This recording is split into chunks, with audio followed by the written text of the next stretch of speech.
What are your opinions on vivisection, i.e. testing on live animals? If the drug isn't tested on animals first, then the first human that the drug is tested on will essentially be the guinea pig. So instead of using the first human as the guinea pig, why don't we actually use a guinea pig?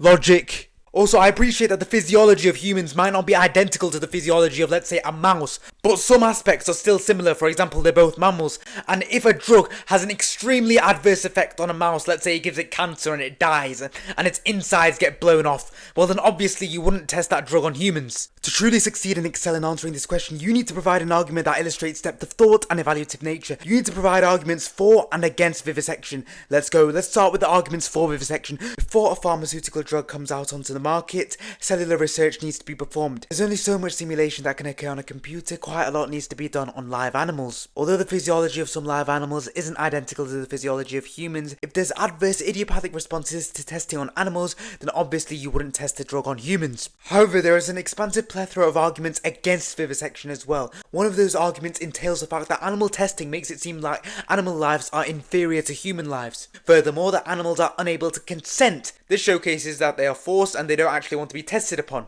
Furthermore, some pharmaceutical companies excessively test on animals. For example, if there's two pharmaceutical companies testing on the same pharmaceutical drug, but doing two separate animal tests without exchanging information, then from a commercial perspective this may seem beneficial for the companies, but from an animal perspective this may seem excessive and a massive waste of animal life. Hence, companies need to improve and revolutionize their ability to exchange information with one another.